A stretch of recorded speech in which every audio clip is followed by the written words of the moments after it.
تعبیر کریں تو عید سے زیادہ خوشی ہے، جسے آپ شب بارات سے تعبیر کریں تو شب بارات سے زیادہ خوشی ہے۔ میں اہلیان پاکستان سے ایک سوال کرتا ہوں آج، میں پاکستان کے رہنے والوں سے ایک سوال کرتا ہوں آج۔ ہم 74 سالوں سے 14 اگست منا رہے ہیں۔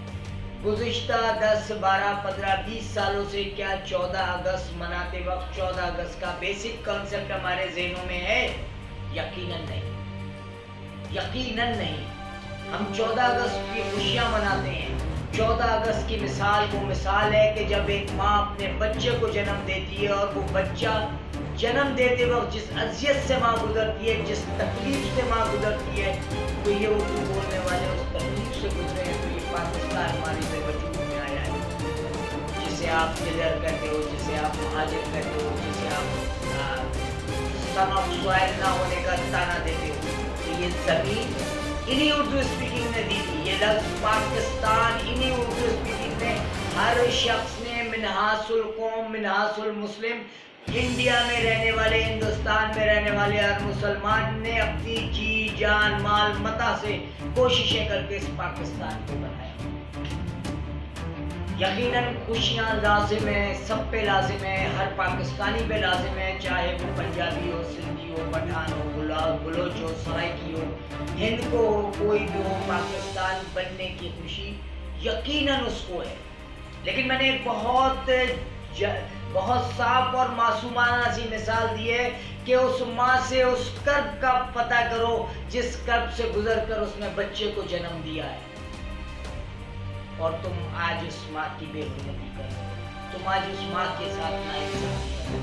پاکستان کے تمام بیٹوں سے ایک سوال ہے، کیا آپ نے پاکستان بنانے کی خوشیاں منا لی؟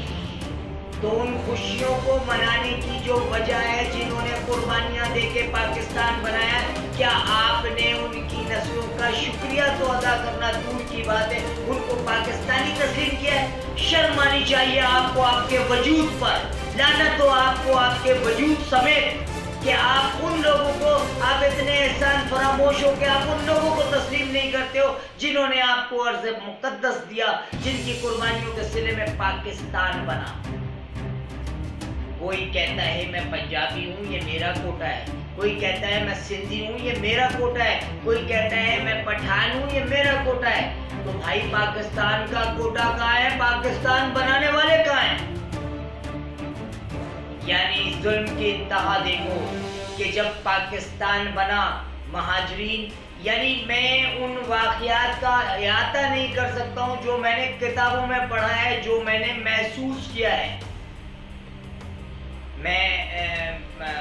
میں کوئی کسی تنظیم کو، کسی کو ریپرزینٹ نہیں کر رہا ہوں، لیکن ایک منحاس القوم اپنی خامیوں کا ذکر کر رہا ہوں۔ میرا وجود بھی اس پاکستان کا حصہ ہے، میں بھی پاکستانی ہوں، میں بھی اس پاکستان کی عزت کرتا ہوں، میں بھی اس پاکستان کی اس سرزمین کے لیے اپنی جان کبھی بھی نچھاور کر سکتا ہوں۔ لیکن میرے پنجابی بھائی، میرے سندھی بھائی، میرے بلوچ بھائی، میرے پٹھان بھائی مجھے اپنا بھائی کیوں تسلیم نہیں کرتے ہیں؟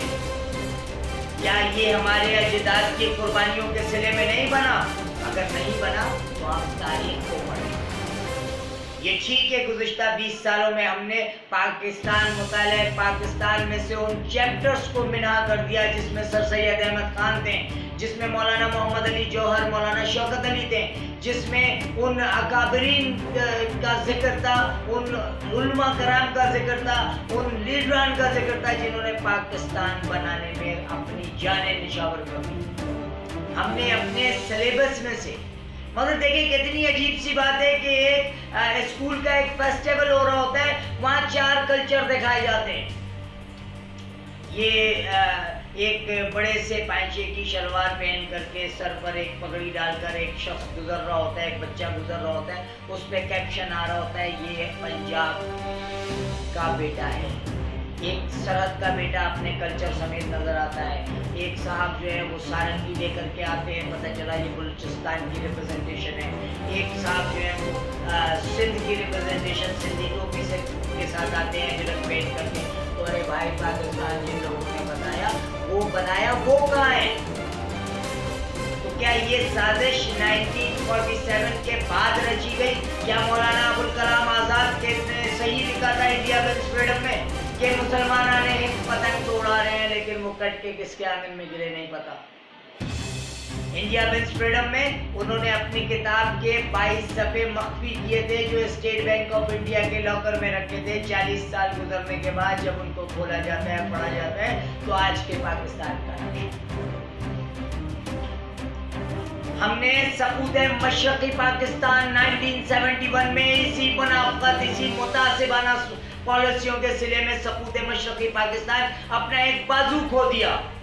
وہ بازو پنجاب کا نہیں تھا, وہ بازو سرحد کا نہیں تھا, وہ بازو بلوچستان کا نہیں تھا, وہ بازو سندھ کا نہیں تھا, وہ بازو پاکستان کا تھا. وہ بازو پاکستان کا تھا جس کو ہم نے اپنی غیر دانشمندانہ پالیسیوں کی وجہ سے توڑ دیا. اور دنیا کی تاریخ میں 2 بڑے واقعات نے جنم لیا. ایک میجورٹی نے مائنورٹی سے علیحدگی اختیار کی. ہمیشہ مائنورٹی میجورٹی سے علیحدگی اختیار کرتا ہے.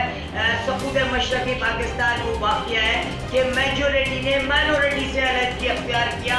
سب سے بڑا مشرقی پاکستان کی آبادی موجودہ پاکستان, مغربی پاکستان سے بڑی ہے, اور ان لوگوں نے علیحدگی اختیار کی. اور جن سے ہم نے آزادی لی تھی ہندو برہمن سے, اس ہندو کی سازش کا شکار ہو کر کے ہم نے مشرقی پاکستان کو کھو دیا. لیکن ہمیں عقل نہیں آئی. ہم ابھی تک باقی کے پاکستان کو سمیٹنے کے بجائے متعصبانہ پالیسیاں بنا رہے ہیں. میں ارباب اختیار سے پوچھتا ہوں, کیا آپ کے دل میں اپنے باپ کی محبت ہے؟ کیا آپ اپنے باپ کی اگر جائز اولاد ہو تو انصاف کی بات کیوں نہیں کرتے ہو؟ آپ کیوں کہتے ہو کہ یہ پاکستان 4 صوبوں کی میراث ہے؟ آپ پاکستان بنانے والوں کو بھول جاتے ہو. میں ایک چھوٹی سی مثال دے رہا ہوں. جی علی علانہ کی کتاب آور فریڈم فائٹر میں نے پڑھا. بہت بہترین رائٹر تھے, قائد اعظم محمد علی جناح کے بیبلوگرافر تھے. انہوں نے ایک بڑا جملہ لکھا, بہت مخصوص سا جملہ تھا کہ مسلمانان ہند نے جو ہم نے پاکستان بنایا, قائد اعظم کی کوشش, جو ہم نے پاکستان بنایا, لیاقت علی خان کی کوشش, جو ہم نے پاکستان بنایا, علامہ اقبال کے تخیل کو ہم نے جب اس کو مکمل کیا, قربانیاں دے کر, قربانی دینے والے کو, جب ہم نے آج تک قائد اعظم محمد علی جناح کے حادثے کی تحقیقات نہیں کی, جب ہم نے آج تک خان لیاقت علی خان کے شہادت کے پیچھے جو ملعون تھے ان کو گرفتار نہیں کیا, ہم نے آج تک اس آئی جی کے خلاف کارروائی نہیں کی, ہم نے آج تک اس سی این سی کے جہاز کو کا حادثہ کرانے والوں کو, نادیدہ قوتوں کو نہیں دیکھا, ہم نے آج تک سقوط مشرقی پاکستان کے بننے والے کمیشن کی رپورٹ نہیں پتا ہمیں. تو کیا پاکستان ان نادیدہ قوتوں کے لیے بنایا گیا تھا؟ یا اور یہ اپنی ذات سے, جو پاکستان سے مخلص نہیں وہ اپنی ذات سے کیسے مخلص ہو سکتا ہے؟ تو 14 اگست 1947 اور 14 اگست 1947 کی پہلے کی قربانیوں کو اگر ہم نظر میں رکھیں تو ہمیں احساس ہوگا کہ ہم بہت بڑے گناہ کبیرہ کے مرتکب ہو رہے ہیں. ہم احسان فراموشی کی اس منزل پہ, اس میراث پہ کہ جہاں ہمیں یہ اندازہ ہی نہیں ہے کہ مناظ القوم ہم کیا غلطی کر رہے ہیں. ہم سب پاکستانی کیوں نہیں ہو سکتے ہیں؟ اچھا دیکھیے کہ لعنت صرف اس پورے عرض میں ہمارے ہی ملک میں ہے کہ ہم جب یہاں آتے ہیں ایک دوسرے کا تعارف کراتے ہیں تو یہ کہتے ہیں کہ کراچی سے, یہ حیدرآباد سے, یہ فلاں جگہ سے, ہم پاکستانی نہیں کہتے ہیں. اور یہی جب اس ملک سے باہر جاتے ہیں, کینیڈا, امریکہ, سعودیہ, تو وہاں پہلا شناخت ہوتی ہے پاکستان, کہ جی ہم پاکستانی. آپ نے کوٹا سسٹم رائج کر کے میرٹ کا ستیہ ناش کیا, آپ نے کوٹے سسٹم کے تحت نوکریاں دے کر کے اپنی بیوروکریسی کا, اپنے ملک کے جو ریٹ ہے آپ کے پاس لٹریسی ریٹ, اس کو تباہ کیا. آپ نے ناقلب اولادوں کو منسٹر بنا کر کے, نااہل لوگوں کو وزارتیں دے کر کے اس ملک کی سوشیو اکنامیکل انفراسٹرکچر کو تباہ کر دیا. آپ کی خارجہ پالیسیاں آپ کے سامنے ہیں، آپ کی وزارت خزانہ کے کارنامے آپ کے سامنے ہیں، آپ منحاص القوم ذبوحالی کی انتہا پر پہنچ چکے ہو۔ سزا دینے کے لیے اللہ میاں تھوڑی آتے ہیں بھائی، سزا تو آپ کے اعمال سے آپ کو ملتی ہے، جیسے آپ کے اعمال ہیں ویسے آپ پہ حکمران مسلط ہیں۔ تو اگر ہم اپنے اعمال کو صحیح کرتے ہوئے اس پاکستان کی 14 اگست کو منائیں، اپنے خوشیوں کا اظہار کریں اور دل کے کسی گوشے میں پاکستان کو بنانے والوں کی محبت کو جگائیں، تو شاید آپ کی خوشیوں کا فرض ادا ہو جائے۔ اہلیان پاکستان سے میرا بڑا معصومانہ سوال ہے، کیا پاکستان کو بنانے والوں کے ساتھ ہم کیا کر رہے ہیں؟ ہم کیا کر رہے ہیں ان لوگوں کے ساتھ جن کے اجداد نے اس پاکستان سے زیادہ دولت وہاں چھوڑ دی، لات مار دی اس پاکستان کی محبت میں، اور آنے کے بعد یہاں تو نہ تعلیم تھی، نہ تہذیب تھی، نہ تمدن تھا، نہ کوئی انفراسٹرکچر تھا۔ کسی لائٹ ہاؤس کی فٹ پاتھوں پہ بیٹھ کر کے سیمنٹ کی بوریوں کو کاٹ کے رجسٹر بنایا اور وہاں پہ بیٹھ کے وزارتوں کا کام شروع کیا اور اس نومولود پاکستان کو بنانا شروع کیا۔ نواب آف جوناگڑھ، نواب حیدرآباد دکن، انہوں نے اس دور میں لاکھوں روپے جو ہے وہ بھیجے۔ جو لوگ آئے ان کے پاس نفوس نہیں تھی، دولت تھی، ہیرے جواہرات تھے، سونا تھا، چاندی تھا۔ میں خان بہادر نواب محبوب عالم کی بیٹی سعیدہ بیگم کی مثال دوں گا کہ وہ پوری ایک بوگی بھر کے اشرفیوں کی، سونے کی، اور اس میں ایک تخت طاؤس بھی تھا جو آج بھی حکومت پاکستان کی ملکیت ہے، وہ لے کر آئے، اور اس کنبے کا فرد کون بچا تھا؟ ایک سعیدہ بیگم، خان بہادر نواب محبوب عالم کی بیٹی۔ باقی سارے لوگوں کو مار دیا گیا۔ اسی طرح سے بہت ساری مثالیں ہیں، اور آج ان کی اولادوں کے ساتھ، ان کی نسلوں کے ساتھ ہم کیا کرتے ہیں؟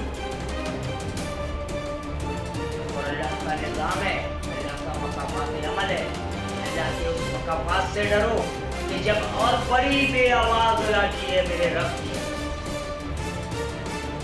اس نسل کی آہو گرا، اس نسل کی سسکیاں، اس کے اجداد کی قربانیاں، اور انہوں نے جس قربانی، جس محبت اور جس اسلام کی محبت میں پاکستان کو بنایا، اپنی جائیدادیں چھوڑی، اپنی دولت چھوڑی، اپنا مال متا چھوڑا، اپنے اجداد کی قبروں کو چھوڑا، اور یہاں آئے، آگے قسمہ پرسی کے عالم میں زندگی گزاری۔ کچھ لوگوں نے اپنے کاروبار کو اسٹیبلش کیا، پھر ان کی نسلوں کے ساتھ آپ متاثرانہ سلوک کرتے ہیں کہ یہ اردو بولتا ہے، یہ انڈیا سے آیا ہے۔ ارے بھائی، آج سے 70 سال پہلے اس کے اجداد آئے تھے اس پاکستان کی محبت میں، اس کو کیسے آپ راہ کا ایجنٹ ڈکلیئر کر رہے ہو؟ وہ راہ کا ایجنٹ نہیں ہے، بالکل وہی کام آپ کر رہے ہو جو مفتی بانی نے کیا تھا، جو نریندر مودی نے مجیب الرحمان سے کروایا تھا۔ آپ وہی کام کر رہے ہو، اور اسی نریندر مودی کے آشرواد سے کر رہے ہو، اسی راہ کے لیے کر رہے ہو کہ ایک شریف آدمی کو آپ راہ کا ایجنٹ ڈکلیئر کرا رہے ہو، اور آپ کے وڈیرے جو ان کے پے رول پہ ہیں، جو آپ کے پولیٹیشین جو راہ کے پے رول پہ ہیں، آپ کا وزیر اعظم جس کے نواسی کے مایوں میں بغیر بلائے نریندر مودی آتا ہے، آپ اس کو کچھ کہہ نہیں سکتے۔ شاہین کے ساتھ میں اپنی قوم کو، اپنے لوگوں کو پاکستان کی بننے کی مبارکباد دیتا ہوں، جشن آزادی کی مبارکباد دیتا ہوں، اس دعا کے ساتھ اللہ رب العزت ہمارے دلوں میں اتنی جگہ دے کہ پاکستان بنانے